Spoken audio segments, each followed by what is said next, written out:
Hello everyone, welcome to NintenDormant, the podcast where we discuss Nintendo games that have been left on the shelf. If you're watching us on YouTube, please do like and subscribe if you enjoy the show. If you're listening as a podcast, please rate, comment and follow. If you know anybody who loves Nintendo and loves podcasts and doesn't know about the show yet, let them know and we'll be very grateful. I'm your host, I'm George Banks, and I am joined by John Cartwright and Josh Goldie, my resident guest. John, Josh, hello. Woo! Hello. I don't think I breathed for the whole of that intro. I like to just get it out. Yeah, it's fine. You got one take. That's all you need. It's good. Yeah, that's all you get. One take, that's all you get. So we get. Well, we were talking about one take just before we started recording because we are talking about a game which is impossible to say today. So I make this promise on air right now. We're meeting up on the 21st of February, the three of us. I will give you a crisp £5 note if you can in one go right now. Say Tokyo Mirage Sessions quickly. Without breaking up the sentence. Without breaking it up three times quickly. Who wants to go first, guys? Three times? Three times? Three times. No fumbles. Jesus. Who's going to do it? I can go first. It's not saying Jesus 5 times, John. It's saying Tokyo Mirage Sessions. No, he thought you wouldn't notice. Yeah, just slipped it in there. Go on then, Josh. Go on 3 times fast and you get a crisp £5 note. Please don't tell my wife if you win. You get a crisp $5. Can you do it? All right. So, Tokyo Mirage Sessions, Tokyo Mirage Sessions, Tokyo Mirage Sessions. I think you fumbled the last one. I think it was a Sessions on the last one. Saying it just once, though, is impressive. Saying it once is very impressive. I think you nailed 2.5, and for that, I will give you a lovely a hug and maybe a little kiss on the cheek if you want one. But no $5 for you, I'm afraid. That's better. That's better. That's he's more than money can buy. I would have paid £10 for that, but there we go. Excellent. I will receive my money. Well, no. Now it's no, you won't now. No. Okay, no, good. John, can you nail this in 3 goes fast? I don't know if I can say it once this time. Tokyo Mirage Sessions, Tokyo Mirage Sessions, Tokyo Mirage Sessions. Nope. I don't think you did any of them. Don't you think you did Mirage, right? I left that. That's the one you dropped Sessions. Mirage Sessions. I'm not sure. If you can do it out there, let us know. We'll be very, very impressed. Yes, we're meeting up on the 21st because that will be our live recording. Woo! And we're all going to be in the same room. So if you'd like to join us, head over to our Patreon. Free and paying patrons are welcome to join us on the evening of the 21st of February for our live recording. Let's not talk about that, though. Let's talk about the Nintendo Direct that we've had in the past week, because obviously a lot of discourse comes out about it afterwards. You guys both did, I think, a live react while it was going on. Now you've had a couple of days to decompress. How are you feeling about it? There was a lot of backlash about it, but Josh, I think you particularly sort of pushed back on that. I think you thought it was quite a decent Direct. Yeah, I thought it was a pretty good Direct. I sort of enjoyed it, and which was funny because I knew quite a few of the things that were gonna be there. I just wanted the one surprise I got, which was the console archives, which is super cool. It's just virtual console. Yeah. Finally for people, but for non-Nintendo games, which is great because a lot of them, especially in PS1 era, have never been re-released in a good format. I mean, you just have to look at John's video to compare Cool Borders on Switch 2. To Sony's own release of Cool Borders to see how badly Sony fumbled it. So that was really cool. But for the rest of it, I know that a lot of what was there was stuff we kind of already knew about or just ports of other games. We already knew about Pragmata, we already knew about Resident Evil, Monster Hunter Stories 3, we knew about Elliot, which we got release date for. We all expected Final Fantasy VII Rebirth to come along. And then the new stuff was the Fallout game, the Bethesda trio, which is a bit of a weak ending, I admit. But they announced Fallout and Indiana Jones ahead of time for some reason, instead of waiting for the Direct. And then there was Turok Evolution, which I didn't even know was a game that was out, but apparently it is on other systems. In terms of The Adventures of Elliot, do you think they're going to re-subtitle it The Adventures of Elliot, Oracle of Ages? Because that was real the vibe I was getting from that game. And then if anybody else felt that, visit this. It was in different presents. And things change. I literally sat there thinking, this is the Oracle of Ages, right? I'm not going mad. This is literally what happens in that game. John, were you impressed with the selection on offer? Ooh, for those listening, I think you missed on the second. Fist, you missed on the second hit. Tough guy. Don't call him out like that, George. It was okay. It was okay. There's lots of games I will buy and play, and that's the objective of a Direct. But but I didn't leave it going like, oh, I'm full, I'm stuffed over it. Couldn't take another bite. That wasn't the vibe. And I was quite excited for this, to be honest, because usually partner directs, they're whatever. But in the Switch 2 era, like, it's possible of getting like any third-party game, so it's legitimately interesting to focus on these third parties. And we had a lack of forward-looking games. It was very much, let's port stuff from the last few years. So it felt like they're holding back, and I think there's still going to be cool stuff coming later. But yeah, this wasn't like the major showcase for me. Yeah, I think, somebody, I saw a comment online saying about people, port begging for years for the Switch, and now it's here, people are complaining. And I do think there is a slight element of that, but it's that mix of wanting to see something new as well as something old, isn't it? I think you need to have a good balance of that, and that balance wasn't necessarily struck here. Did anybody else get, talking about vibes of other games as well? I don't know why, but I got real Zombie U vibes from Tokyo Scramble. Did anybody else get that? I definitely did, yeah. Yes. I don't know why, but it was just like, sort of derelict, iconic city with scary stuff that you basically just cannot engage with and you have to run away from. Oh yeah, Zombie U, which was an underrated great game. There was a comment on the official upload for that video that said, like, this reminds me of a £150 Wii game that no one played. It does kind of give that vibe. It does have that vibe, yeah, very cool. So yeah, no, there are a few things that I was looking forward to, and I do think you're right. It's games that are beloved but aren't necessarily the most exciting things to be announced. Pragmata, we knew about it and it does look fantastic. What was the first one? The local multiplayer one. What was that called? What? Orbitals. Yeah. Oh, yeah, Orbitals, yes. Orbitals looks really good, Yeah. So, I think people were down on it, but ultimately, lots of good games. Lots of games that we'll be excited to talk about. But we're going to play another little game right now.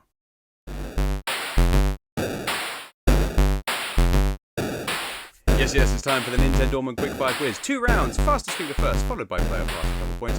And as always, John and Josh will pick their buzzers. Now, I haven't told you guys this, but last week, Josh, you were, I don't think you would mind me saying you were soundly thrashed by John.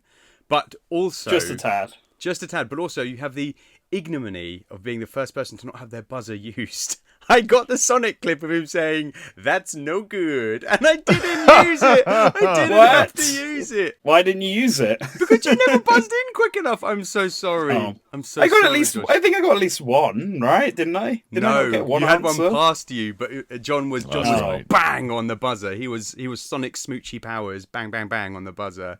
And yeah, that's no good, Josh. That's all I can say about it. That's sad. Are you gonna bring the buzzer back in hopes to use it this week, or are you gonna have a different buzzer? No, I'm gonna have a different buzzer. It's cursed. No. It was the buzzer's fault. Obviously, it's Sonic's fault. We can't have him on the show anymore. 100%. Yeah. Mm-hmm. Yeah.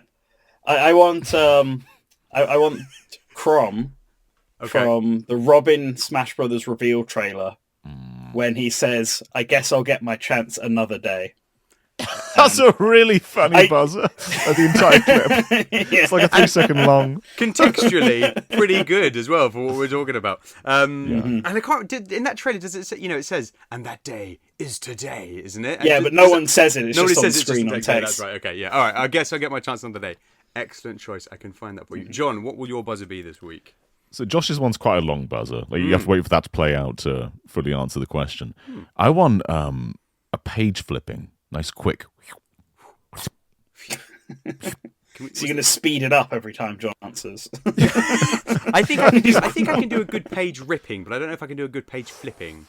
Oh, you can if you amplify the volume by a lot. A good page ripping, I think, is just this like. I don't want that. No, I know that. I'm not saying. I'm just saying in general life. Okay. I think. Okay. Can you do a good because I don't think page flipping like like a whip. A whip. I'm going to look for a whip for you. Yeah, we've got a lot of options. This is the weird. We've got to stop devolving into weird sound effects when we record. I will find a page flip, and if not, just one of us at some point going. It's got to be a common sound. Like you go on the front page of YouTube, you're going to see someone flipping a page. Worst comes to worst, just get a book. Flip a page. What is this? Oh yeah, I literally have a book in front of me to make notes. Hang on. There you go. Music to my ears. The thrilling buzzer. The game's afoot. Right, what have you guys picked for your buzzer names this week as well? Let's find out. I don't know who is who. We've got. Okay, one of these is pretty obvious. Right. We've got Tsubasa equals waifu. Now I don't see. I'm going to say that I think that's John, but I don't know if that's insulting to both of you. Have you not read what the second name is? Oh yeah, the next one is No J. That's like how TMS is SMT backwards. What? Oh, right, No J, John. You see the hamster running in the wheel. Absolutely incredible. I'm so tired. My brain's not working. Okay, so and also by assuming that John was the one who picked a waifu, I have also just plucked John as like basically the one who would do you know what? Take what lessons you will from that, John. I don't know what that says about you or me or our relationship or anything. I don't know. Who knows? It's a mystery. It's a mystery. Are you ready? Are you ready to impress Tsubasa with your speed and skill, Josh? I'm ready. She's your waifu. She's going to be expecting it. Here we go. All right, fingers on buzzers, please. Question 1. So the game we're talking about is Tokyo Mirage Sessions. Impossible to say. And it sees players battling monstrous mirages by harnessing what energy?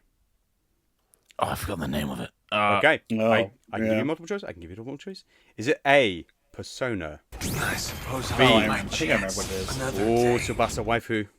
It's Performer. It is Performer. Basically Persona, if we're being honest. Yeah. A lot of this game is basically Persona. A lot of this game is just Persona. Persona light, yeah. We'll get more into that in the weeds, yes. But I had Persona, Performer, or Emblemer, because I couldn't think of a good third one. Well done, Josh. You're off the mark and you've used your buzzer. Mm-hmm. Yay!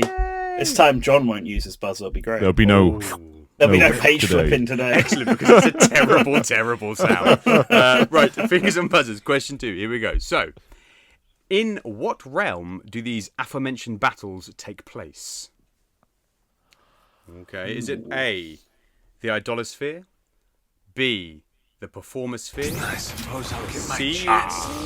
that's Tsubasa, or the Emblem Sphere? It's the Idolosphere. It's the Idolosphere. Yeah, yes, it is. Was that lingering in the back of either of your minds there? Did you just need when I heard it, when you said it, I was like, oh yeah, that's it. Took a moment and I thought to I would just wait to see what you said second, just to be sure. It's quite a while since this game came out. I sort of hadn't quite clocked how long ago it was. So time ever marches forward. It does. I'm not sure how fresh it will be. I mean, yeah, they're quite specific questions. I don't know.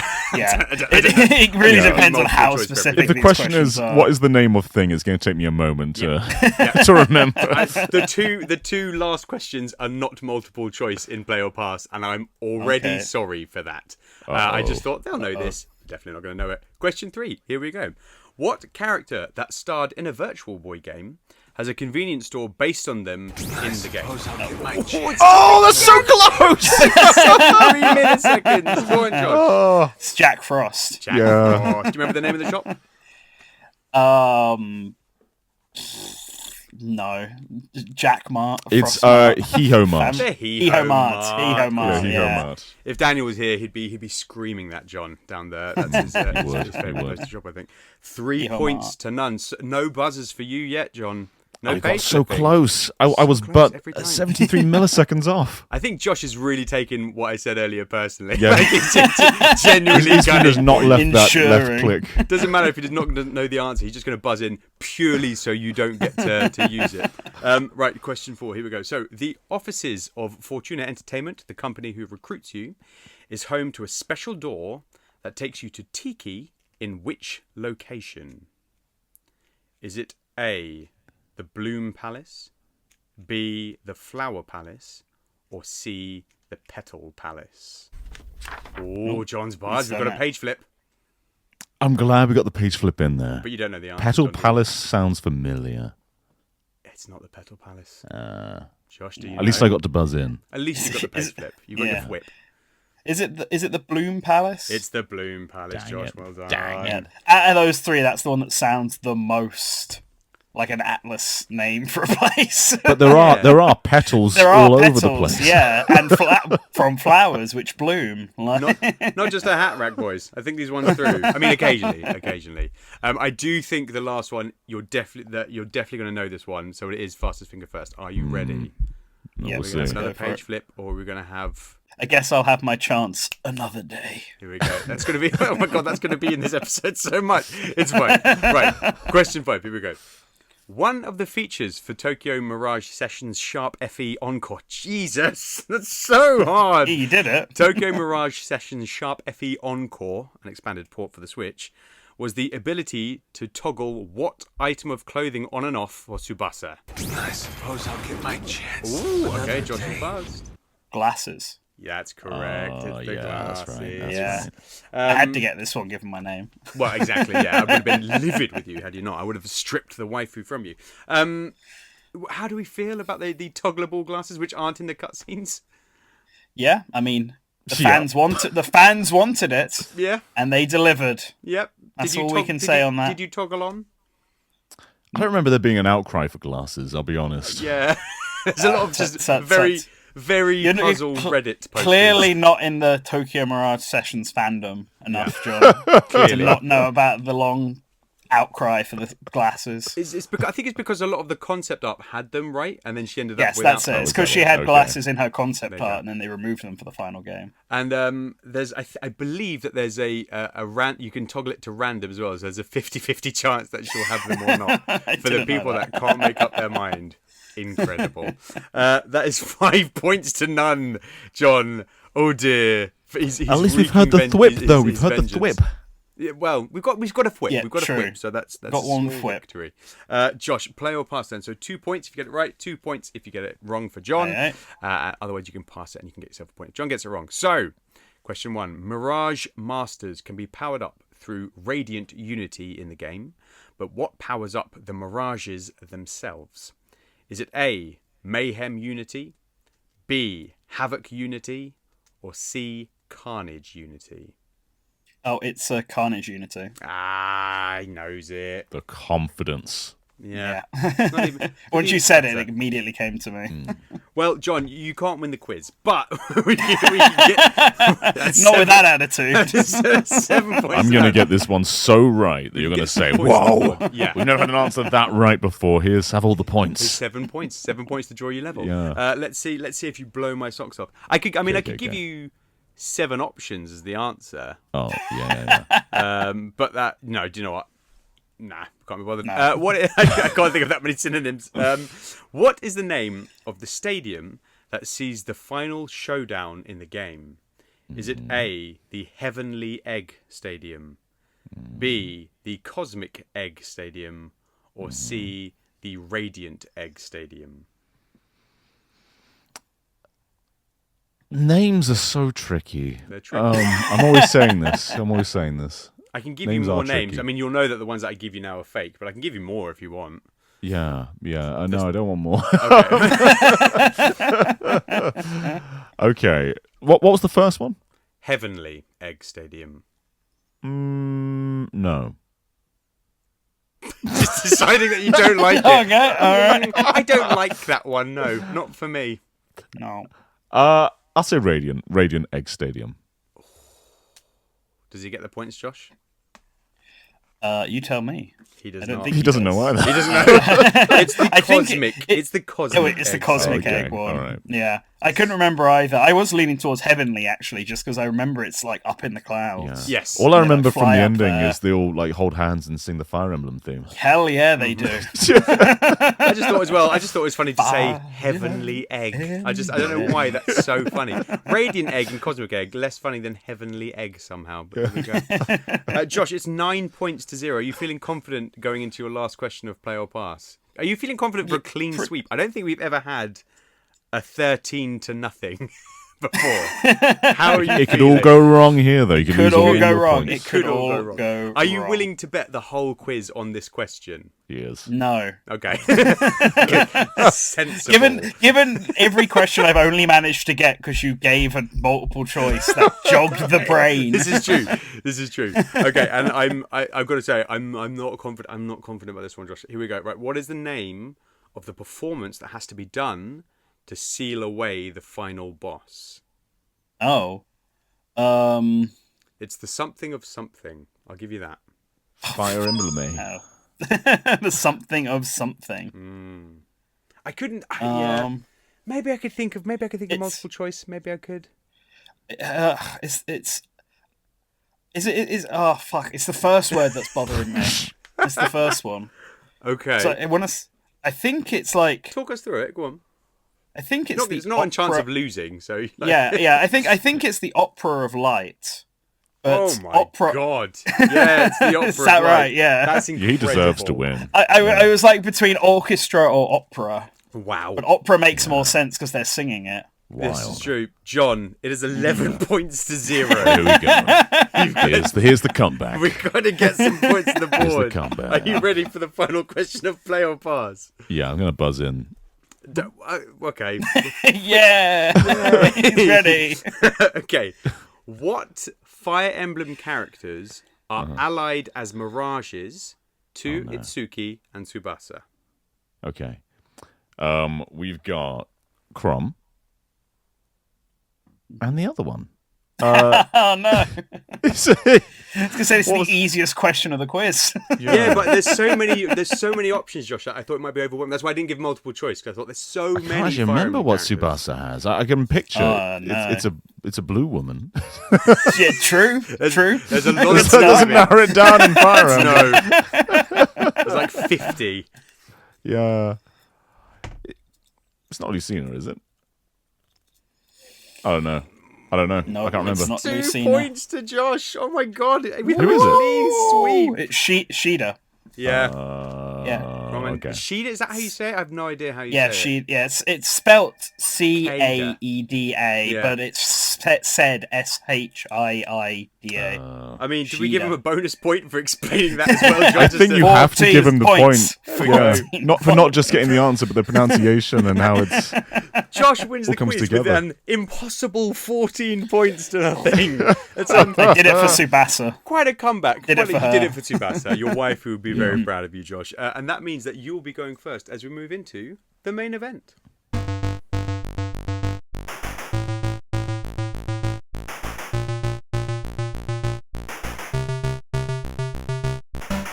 So yes, the game we're talking about this week is Tokyo Mirage Sessions. A quick history for those who don't know. Beginning life as a crossover of Fire Emblem and Shin Megami Tensei, TMS took a shift early on in development to become a turn-based RPG, more in line with something akin to the Persona series, launching in the West originally on the Wii U all the way back in 2016, before making the jump to Switch in 2020 with Tokyo Mirage Sessions Sharp FE Encore. A re-release with some extra content including some glasses. Set in an alternate modern-day Tokyo, you take control of a group of idols who have the ability to unlock Performer, an inner energy that can be used in tandem with mirages, beings you summon to assist you in battle. With nods to both Fire Emblem and Shin Megami Tensei scattered throughout, this Persona Light One and Done is something of a cult classic, never really getting the attention it deserved at the time, but due to some recent events has had the spotlight shone on it once again. Now, Josh, can you fill us in on exactly why TMS has had the spotlight turned onto it? I can indeed. Well, for starters, it's the 10th anniversary of TMS, back in December. So that was already something. But every year, Fire Emblem, for the mobile game, does a competition called Choose Your Legends, where the top 4 characters, 2 from the men's division, 2 from the women's division, get special costumes in the game. Right. Like a special new unit gets added in August. And they do this every single year. And every single year, 3 of the Tokyo Mirage Sessions characters have done surprisingly well. Right. Like, for a game that didn't get much attention, and in Fire Emblem Heroes itself had a single banner when Encore came out, which only added 5 units, and that's all it's had the entire time. it's had 3 characters: Itsuki, Tsubasa, and Toma, who's like the red-haired guy. Do surprisingly well every year. And last year, Tsubasa came like 9th out of about 800 units. That's pretty incredible. Right? Yeah. And so this year, with the 10th anniversary and stuff, essentially the Tokyo Mirage Sessions community came together and was like, if we just pool all of our votes for Itsuki, Toma, Maiko, Tiki, etc., just to Tsubasa, she might actually win. And if she wins, then Intelligent Systems will be forced to go to Atlas and pay for the licensing to use it, because Atlas, the problem with Tokyo Mirage Sessions is that, well, it's a Fire Emblem game, and Intelligent Systems owns some of it. Like, Nintendo owns the game, and Intelligent Systems owns the idea, but the content like made for it is owned by Atlas because they developed it. That's so funny. So they can't use anything like any of the characters from Tokyo Mirage Systems without Atlas's approval and presumably paying a fee for it. Which is why we've only got one banner in Fire Emblem Heroes that one time. Yeah. So we essentially, the Heroes community is now strong-arming Intelligent Systems to go to Atlas and pay we'll be friends out of obligation to put Tsubasa in the game.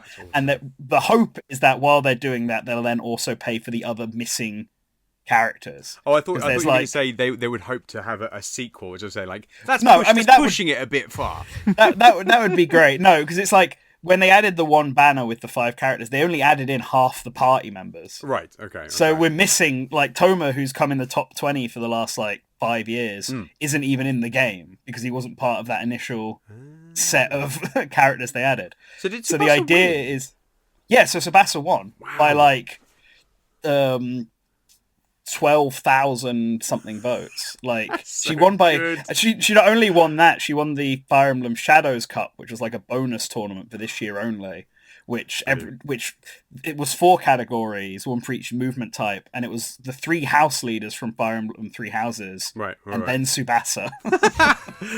Brilliant. Just making it look like the weird 4th house of. Did you ever, John? Are you like? Do you play this game? Are you part of that community or not? I've played the game. I didn't know about all this stuff going on with voting, though. And I played it twice. I played it on Wii U when it came out, and then on Switch when it came out again. And I love it. I think it's just fantastic.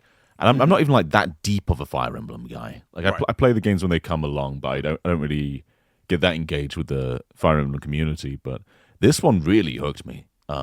Really clever conversion of the 2 franchises. I loved the weapon triangle for this game. So like you still have strengths depending on what weapon you're using against certain enemies, and that would like trigger into a combo attack. And they ended up like reusing a lot of like the UI elements in like Shin Megami Tensei 5. So like, this is the base to like one of the bigger Shin Megami Tensei games. So there's lots of really cool things in here. And it was like the only Wii U JRPG, so that by that merit, it was also pretty important. But yeah, I think it's great. Yeah.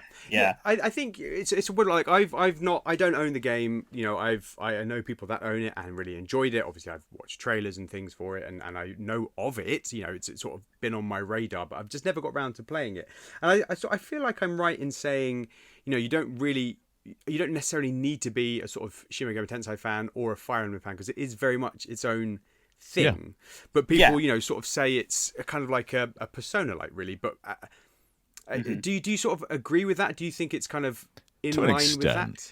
Okay, it's an easy way to describe the game because there is Persona elements, but there's no calendar system. There's no double life really. Like you walk the streets of Shibuya and you're going dungeons, but there's no like juggling. You know, the events of the day and the events of the night.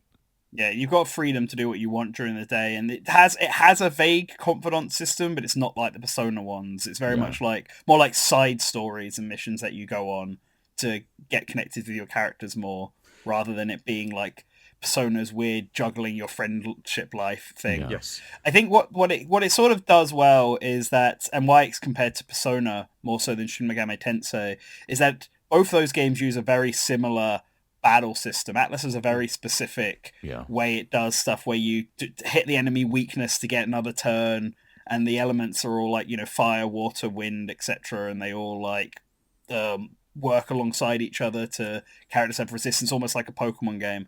And then Persona uses that system but sets it in the modern day as opposed to a destroyed Tokyo or Demon World or something like that. And Tokyo Mirage Sessions does the same thing. It's even set in Shibuya, like Persona 5 is.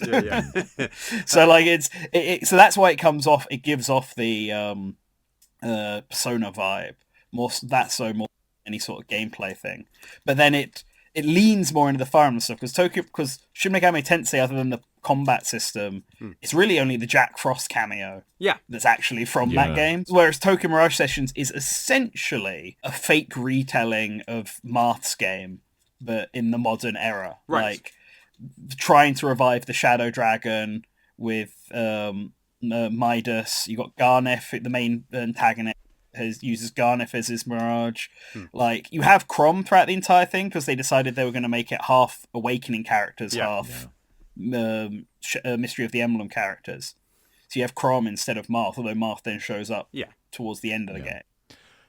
Yeah. A lot of this stuff doesn't really happen until the end. Like it tells its own story for a while before like becoming like truly Fire Emblem.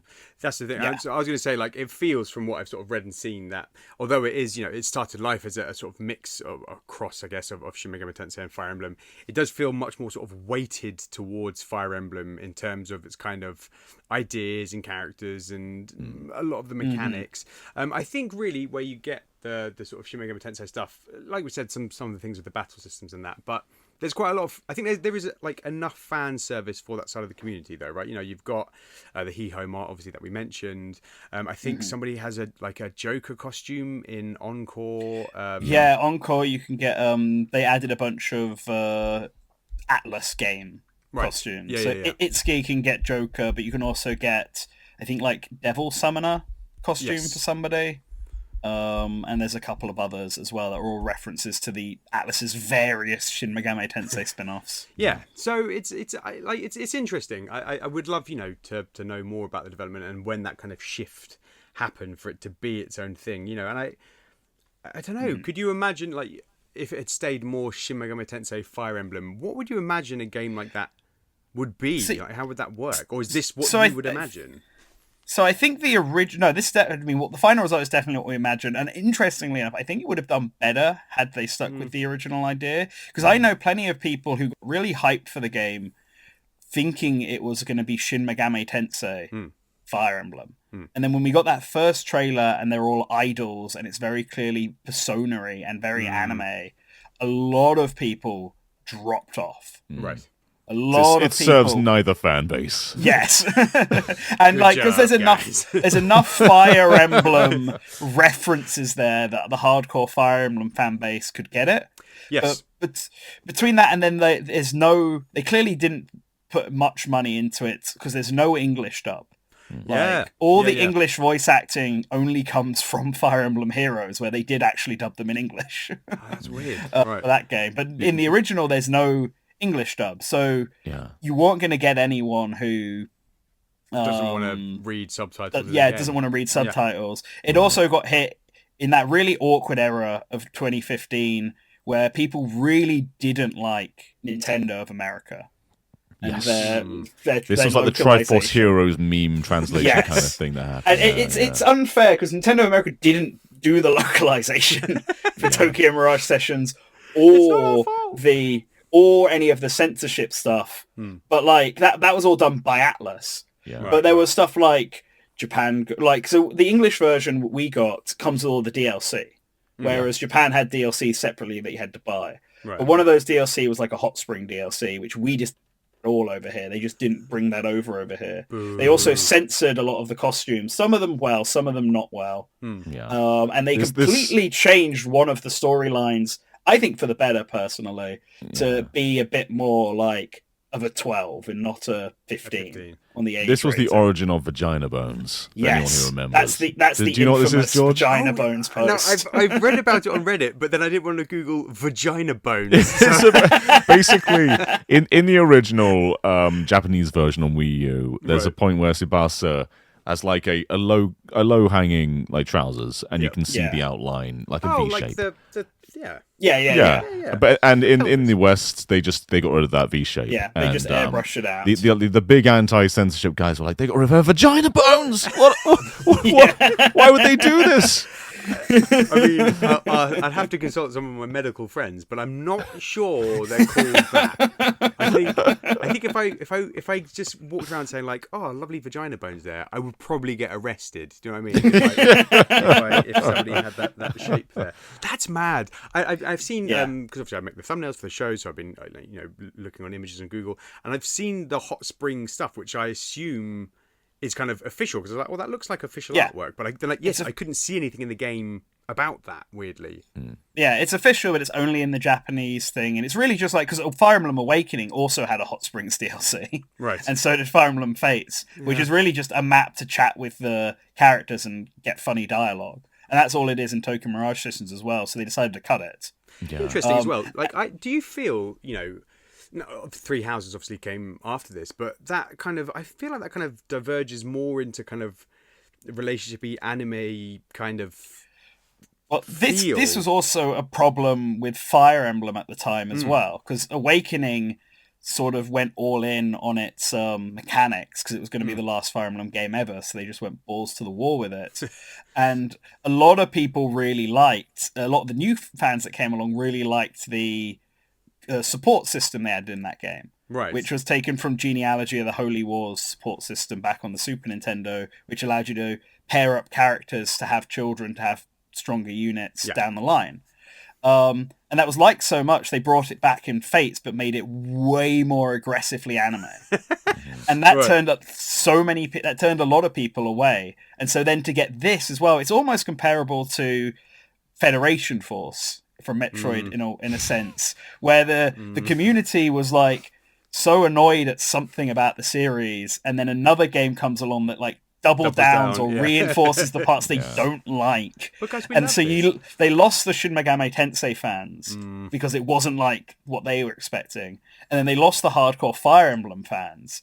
And then they lost like the really degenerate weeb fans by censoring it. So what you have left is the Wii U fans starved for a game. That's it. That's what you had left. And the Wii U fans who were starved ate very well. Yes. But no one else did. And that's why I think that's why they tried to release it on the Switch after it had a slightly more improved reputation. But I think it only did well. Well, not well. I think it did better on Switch purely because the Switch just has a bigger install base.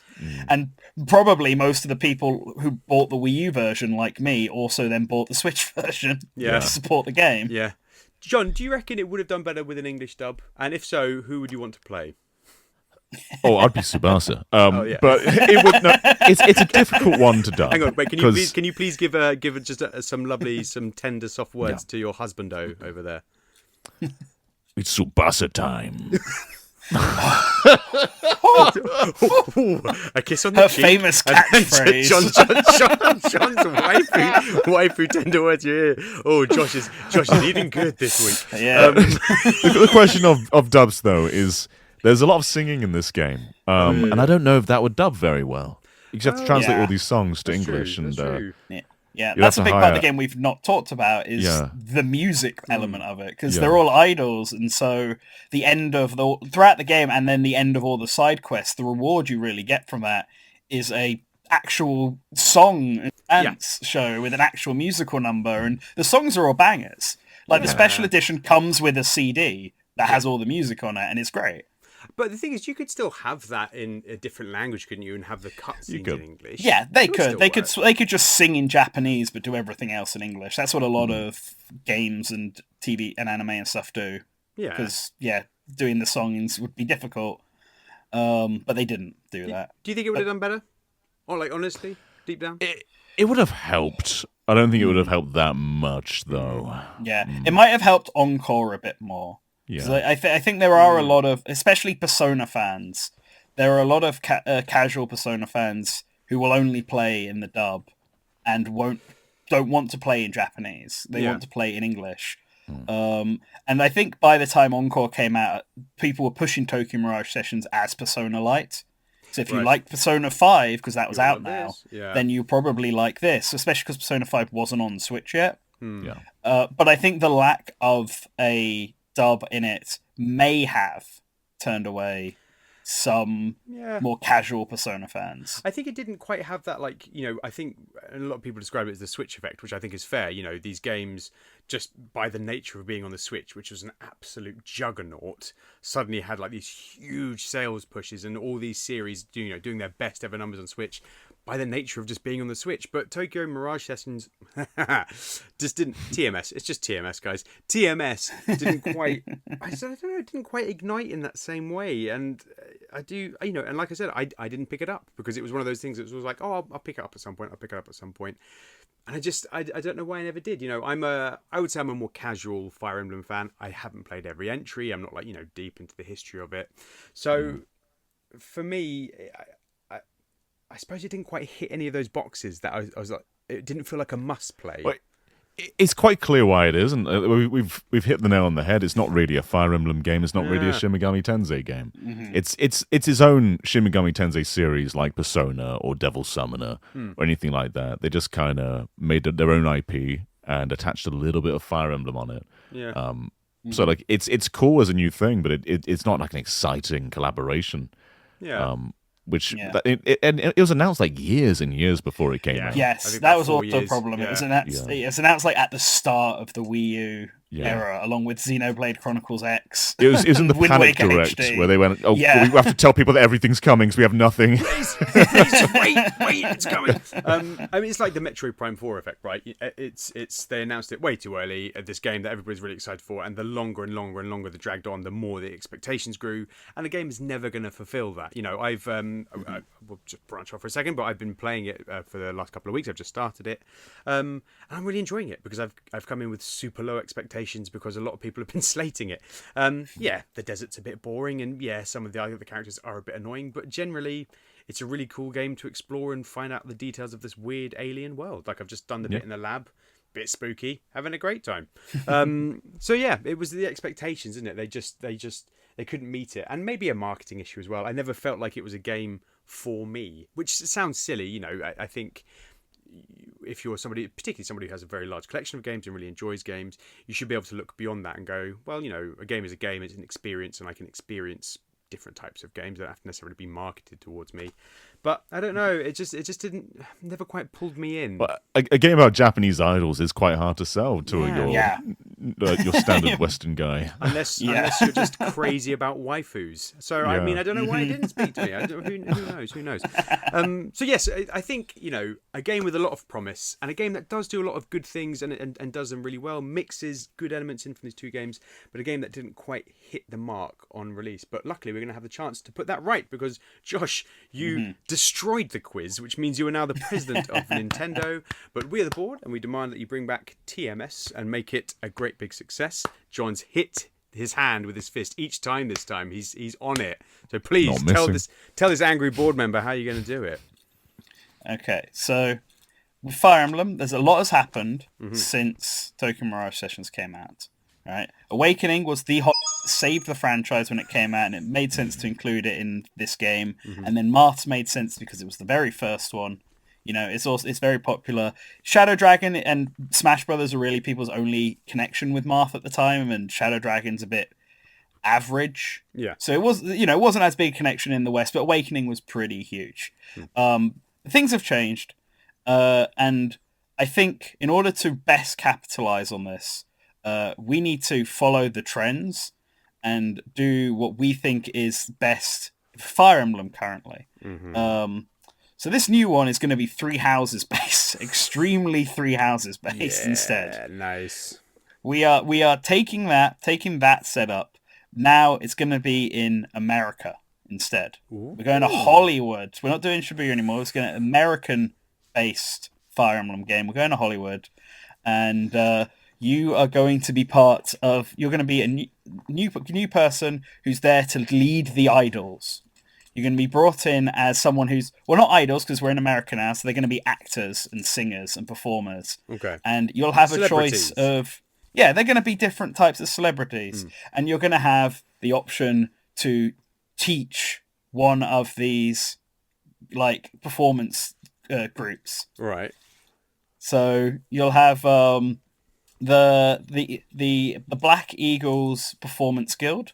Mm-hmm. You'll have the Blue Lions Music Guild. I actually don't know what they call these thingies, so I'm just going to say they're guilds. Great names. Yep.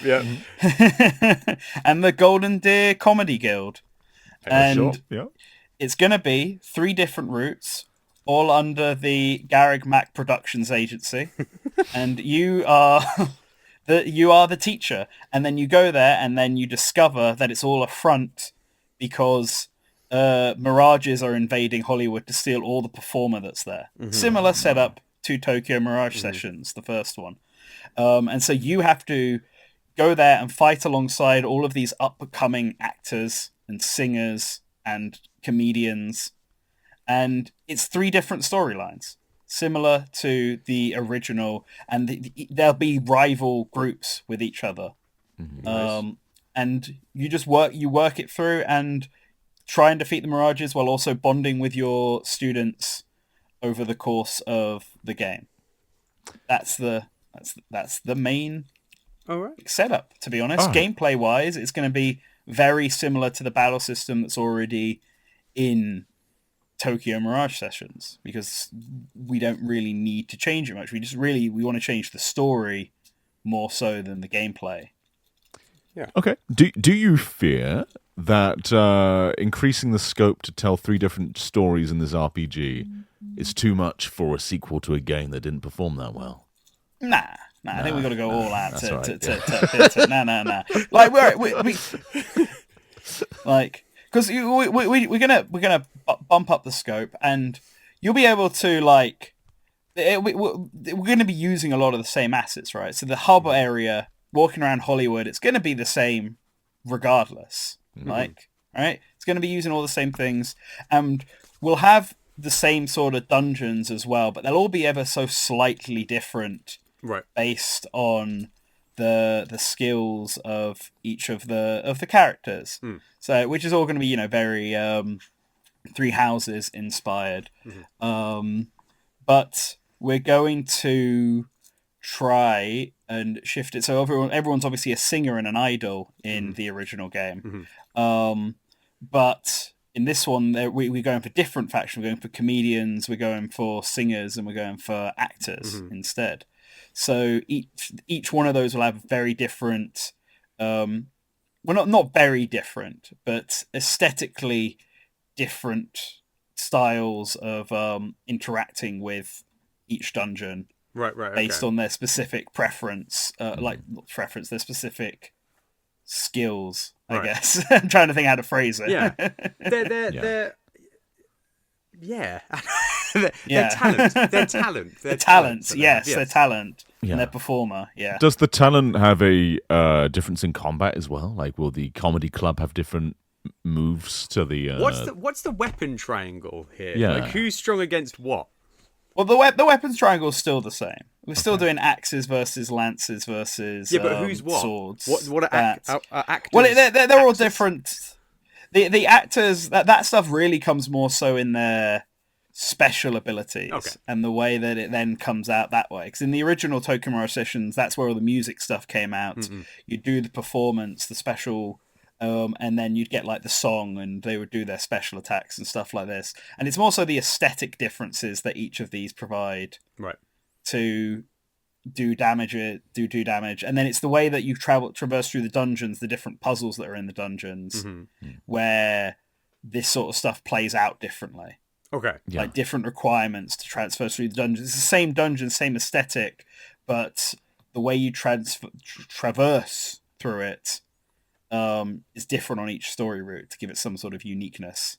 Yeah. So tell me what we're building towards, because like you've got these 3 different factions, right? So obviously, in Three Houses, there's the kind of like they all knew each other, and there's the threat of war and all that kind of stuff. So if they're all sort of building towards the same goal, which is defeating these Mirages that are stealing performer, what is something pitting them against each other, or is it just 3 things like going for the same goal and you just explore the story through the 3 different strands? Is there conflict between the groups, or are they working together?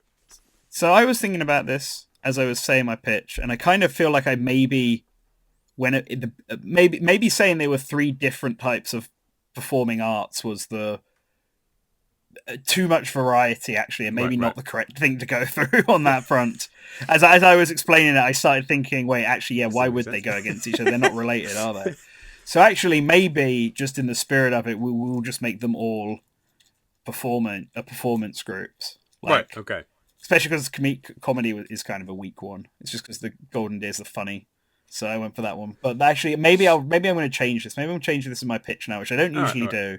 I usually roll with it. No. But I think I'm going to make them all performers, different musicians. In fact, maybe they could even be... Well, they don't really get this in America.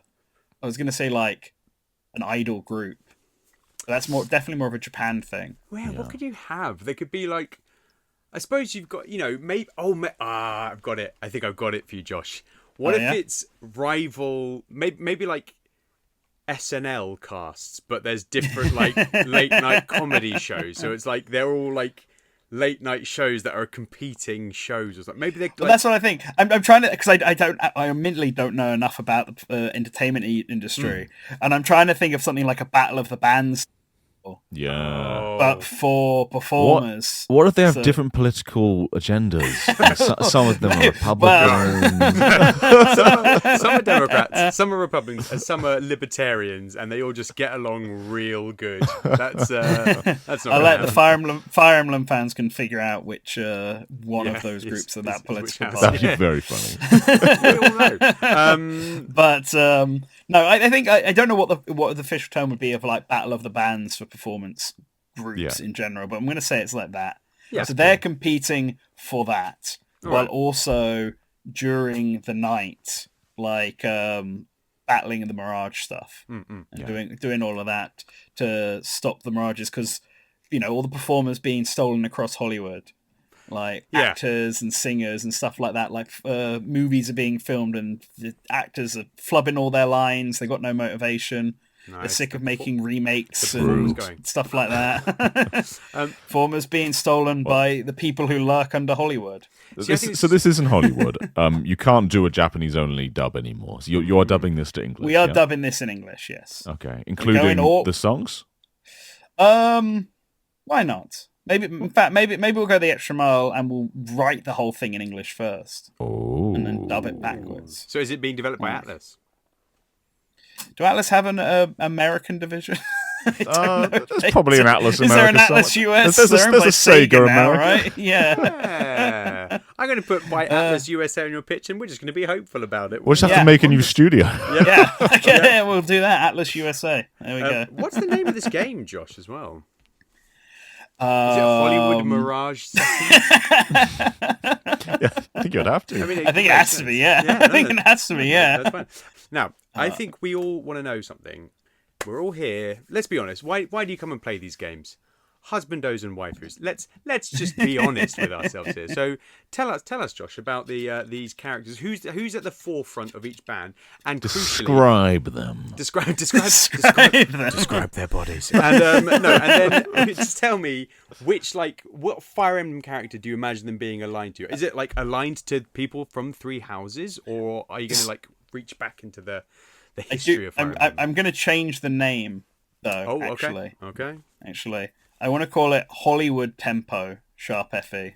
Okay, so is it Mirage Hollywood Sessions? Tempo. Hollywood Tempo? No Mirage Sessions. No. Just Hollywood Tempo Sharp FE. Easier That's to what I want to call pronounce. it. Yes. It's quite stylish. I like it. Yes. That's why it didn't sell well, because they went up to the counter and they're like, I'd like to buy Tokyo Mirage and Sessions. they just got embarrassed and left the shop. And the shopkeeper didn't know what they were talking about. Like, we don't have a... I beg your pardon? Say that again? No, I can't. I'm too embarrassed. Yes, Hollywood Tempo Sharp FE. Ooh, I like it. Feeling good about it. Tell me about some waifus, please. That's a good one. Well... This is I could just come up with random. All right, I'm going to just come up with like random names here. Go for it. So we're going to have leader of the Black Eagles. Going to call her Ellie. Obviously has Edelgard as her Mirage. Yeah, lovely. That's the easy one. Yep. Mm-hmm. We're going to have David. as the leader of the Classic. Blue This Lions. is really Gonna be gonna have Dimitri as is, and then we're gonna have Christoph as the Christoph. leader of the Golden Deer, and obviously it's gonna have Claude. Yeah. Now, the question here is: do we have a party member for every single one of the members of those classes? Because I think there's like 7 in each class. You can do it. Yeah, well, this is what I'm trying to think in my mind. Is like, how many did Tokyo Mirage Sessions have? Itsuki, Shida, Toma. I think it's about 6 or 7. It's not. Yeah, it was about 7. So I think Yeah. I think that's right. How many did Three Houses have? Edelgard, Ferdinand, Hubert, Bernadette, Dorothy. For anybody just listening, Esper, Josh Linhart. is counting on his fingers, and 8. it is thrilling. Yeah, I think we 8, can right, do that. I think we do that. Okay, there we go. Yeah, every one of the students from Three Houses will be represented here Bloody hell. All right. in Thingy, with their American counterparts, and then the Mirages will actually be the characters from it. And then our main character is obviously going to have Byleth.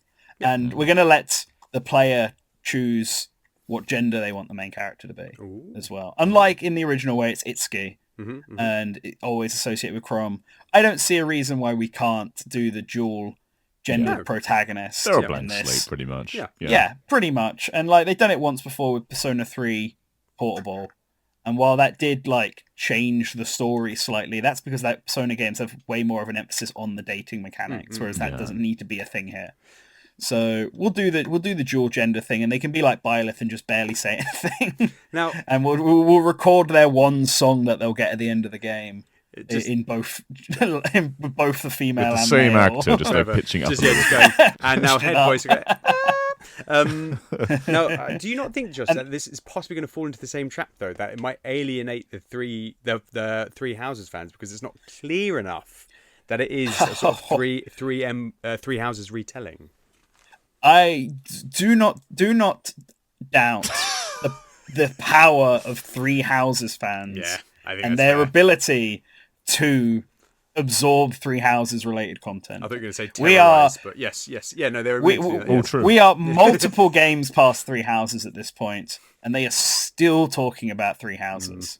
Engage came out, and people were still talking about Three Houses Three instead of Houses. Gage. Yeah. It was the illusion of choice. No matter what Fire Emblem you're talking about, Three Houses was what you ended up as. How do you think the new one's going to do? Like, Well, the new one looks to be a sequel and or prequel to Three Houses. Yeah. So it's going to sell gangbusters. Yeah. From that alone. This is the case study. If Fortune's Weave does extremely well, we can all just assume that anything connected to Three Houses does extremely well. Hence And Hollywood that is Tempo why, Sharp FE. hence Hollywood Tempo Sharp FE. Genius.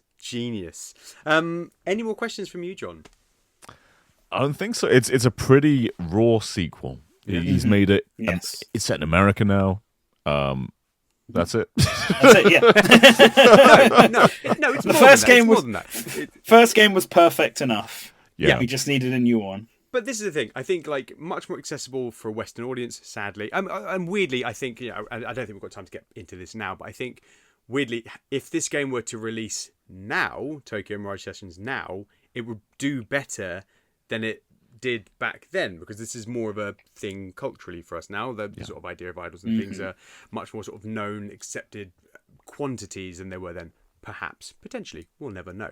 But shifting it to Hollywood, leaning into Three Houses, which is just an absolute behemoth in terms of the Fire Emblem universe, aligning all those people to sort of new characters, very striking models and actors and singers. And it all makes sense. It's all very good. John, you are now the president of Nintendo, but we're still the board, and we still demand that you bring back TMS and you make it a great big success. So please tell us, how do you plan to do it?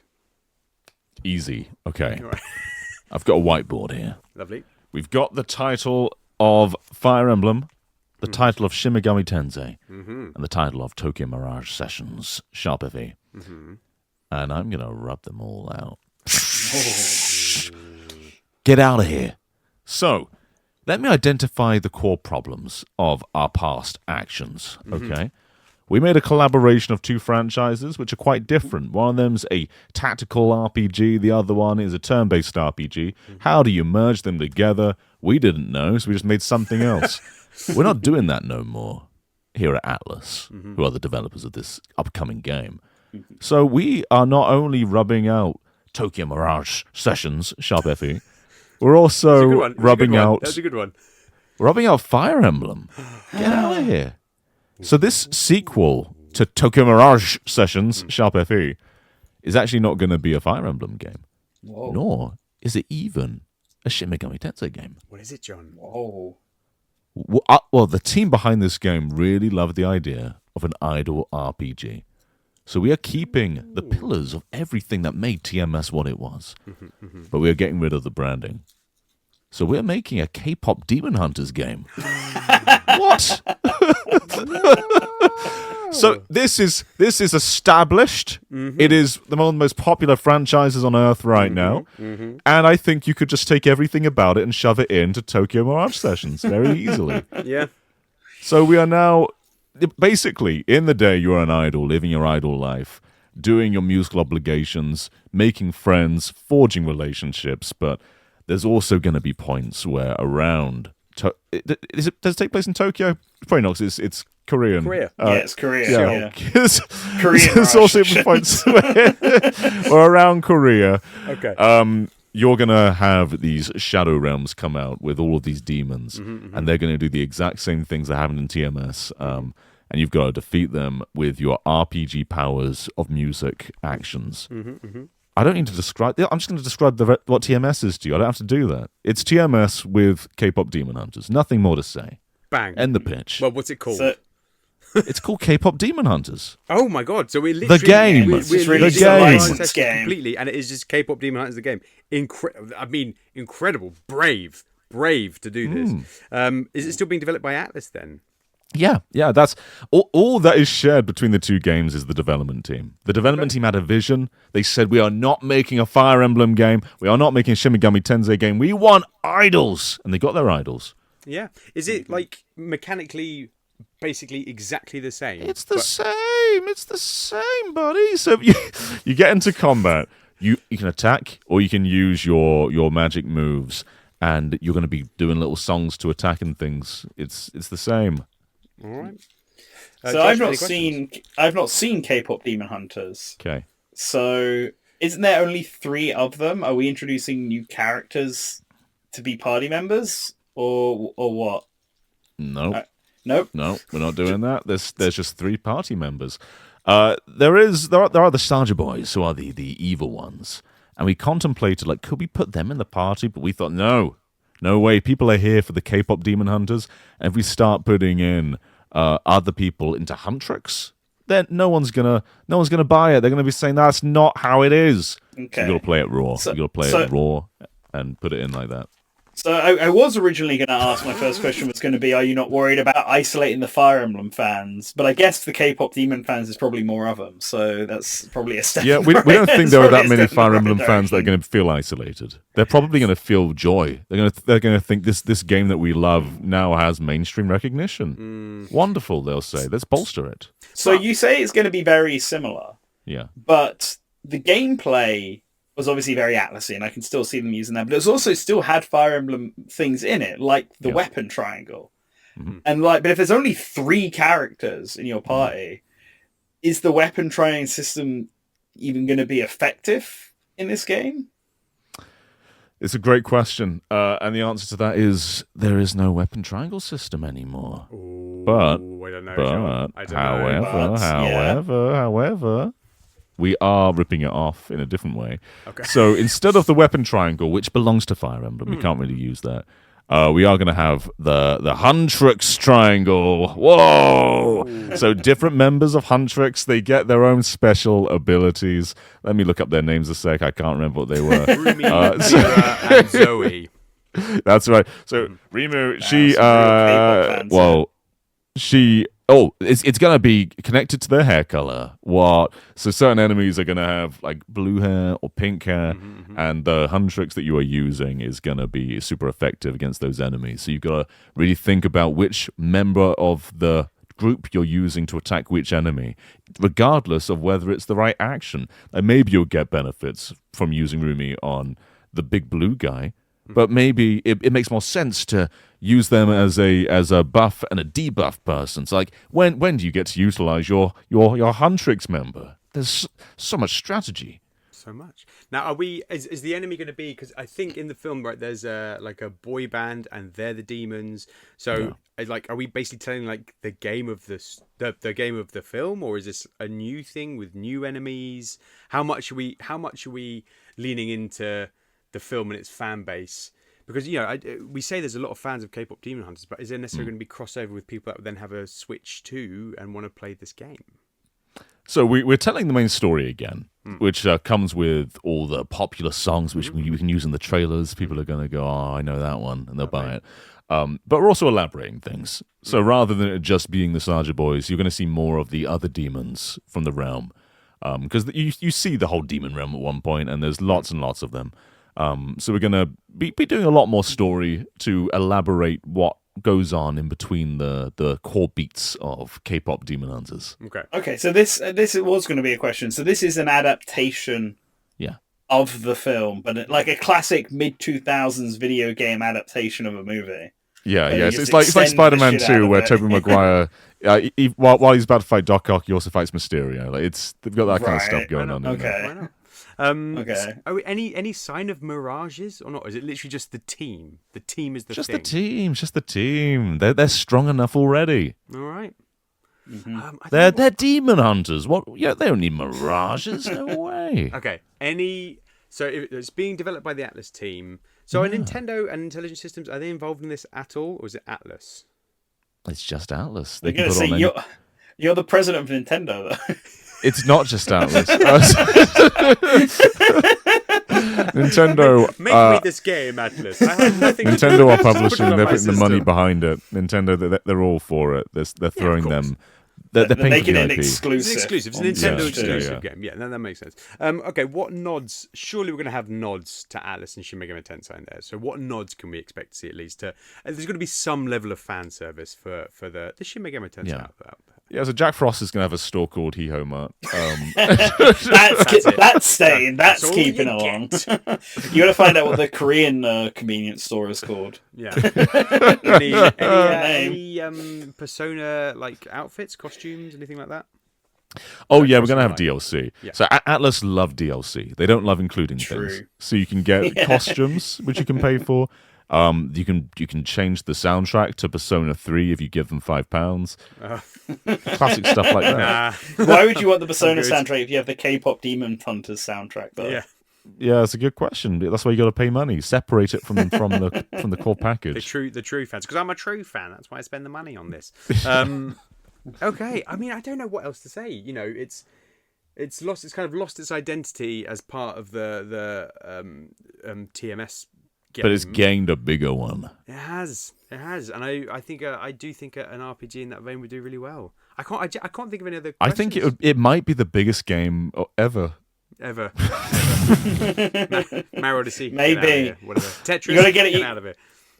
You got to get that soon though, because if you want to hit that when's the hype of K-pop Demon Hunters. That's true. That's Christmas, true. But Christmas this year.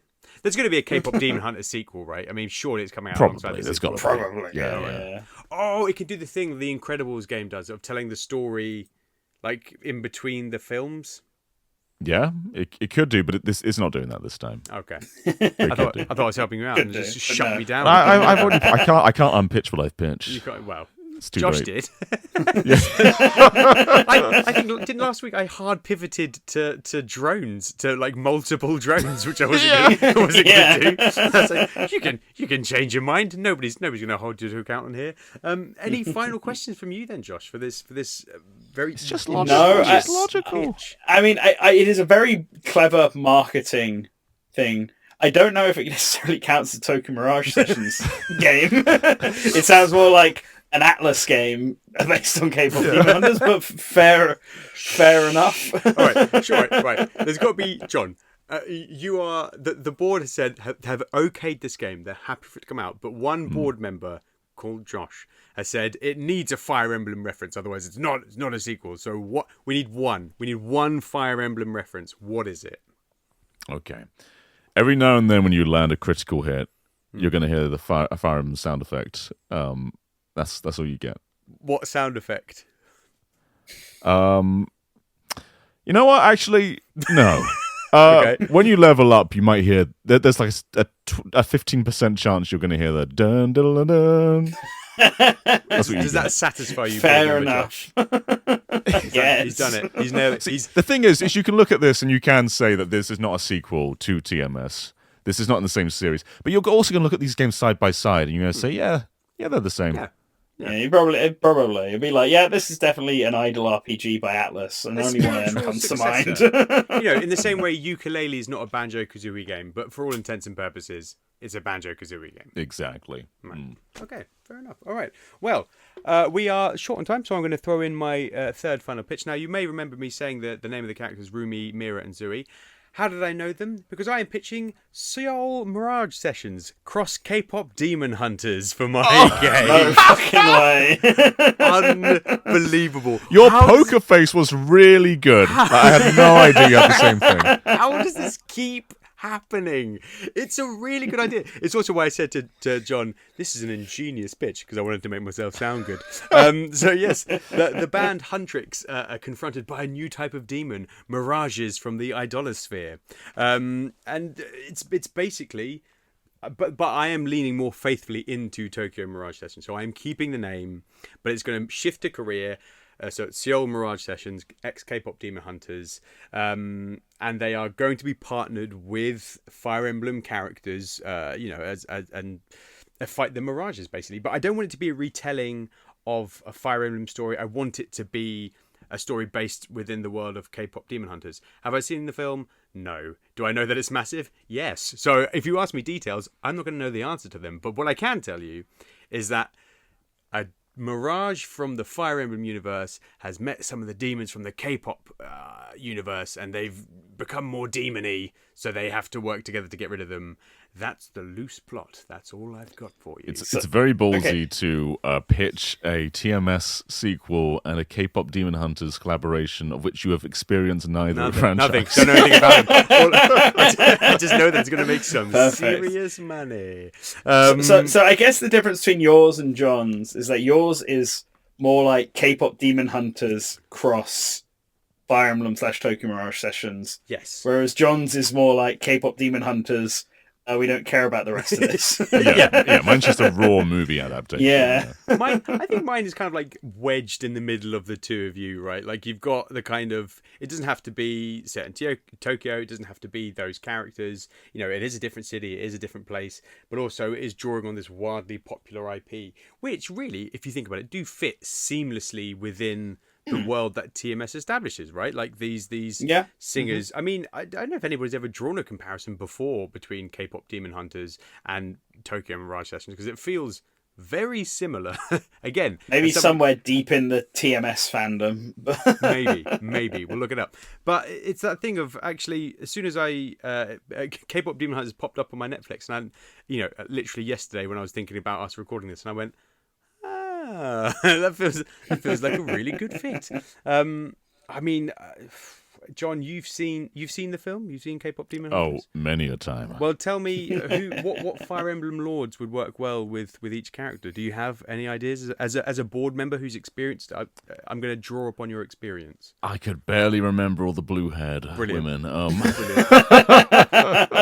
blue hair over there. Potentially, we can figure it out together. What weapons do the K-pop Demon Hunters use? Well, one of them's got like a really long lance, right? And then one of them's got sword, and then one of them's got like a little thing. So I'm thinking like hand axe, spear, and sword. That makes right. So you've got the triangle in there. Hand axe, lance, sword. That does give you the triangle. All right, Josh, give me an axe. I guess. I guess if you want to. There's a lance. I'm trying to think of a Fire Emblem game that has all three of them. I'm looking at the K-pop Demon Hunters now. Three Houses does lance, axe, and bow and doesn't do sword. Or Byleth has sword, but you wouldn't do Byleth if it's a trio. I'm gonna test your Fire Emblem knowledge to the max here, Josh. Right, okay. John, we're gonna research together. I need a red-haired, like lance person. Okay. No, you want me to do it one at a time? Did you? Oh yeah. Give me a red. I'm gonna Google Fire Emblem red-haired lance lady and see if you can nail one. I think he's gonna find one before you can Google it. Probably. Yeah, I mean, there's gonna be like Jill or Est or This is ridiculous. Yeah. It's trying to think of three that would be, because it's the three that come to mind if you wanted to do axe, lance, and sword. Right, but they're not all red-haired, so some of them... Well, they're not all red-haired, but you could do Lynn, Eliwood, and Hector, who are green, red, and blue-haired, respectively. Incredible. But then Eliwood technically uses a sword, but he could use a lance, so... Get away with that. We get away with that. Yeah. That'd be fine. That would be, because I'm trying to also think of a trio that would also work. Josh, could use any... Just showing like off his Fire Emblem knowledge. This is ridiculous. John and I could basically just sit back now for about 15 minutes. Yeah, we're done. While he just rattles off appropriate Fire Emblem characters. We're not going to do that. Use any of the trio of characters that from the many games. There we go. One of them will work, I'm sure. Well, if you have a good idea of who you would align from K-pop Demon Hunters with Lords from Fire Emblem, let us know in the comments below, because there you have it. 3 pitches to bring back TMS, or Tokyo Mirage Sessions Sharp FE Encore, if you want its full, unfluffed title. Well done me. But do you like John's K-pop Demon Hunters, the game? An idle RPG crossover with K-pop Demon Hunters, developed by Atlus. Mechanically similar to its predecessor, this shrugs off old expectations and gives us a fresh new experience with a hugely popular IP. Or do you like Josh's Hollywood Tempo Sharp FE? Great name. Following Fire Emblem trends, this is based off of 3 houses and set in the hills of Hollywood.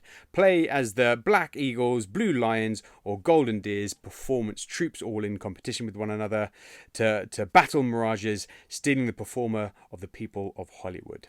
With 3 stories to explore, this modern reimagining is also developed by Atlus USA, a new studio, maybe, we don't know.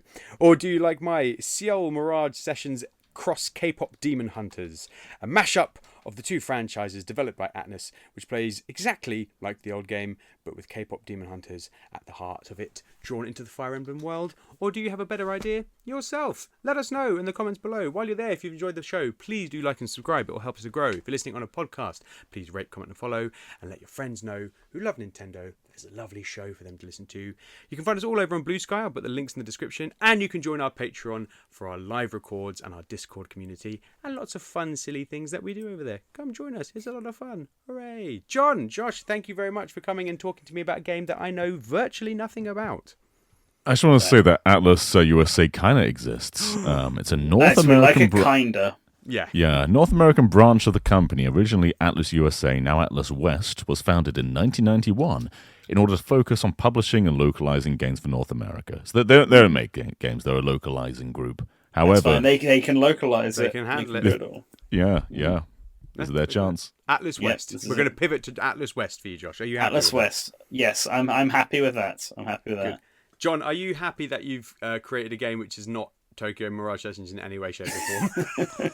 Well, it's like saying, is Mario 2 a Mario game? You're going to find very few that say, nah, no way. I mean, Mario's in it.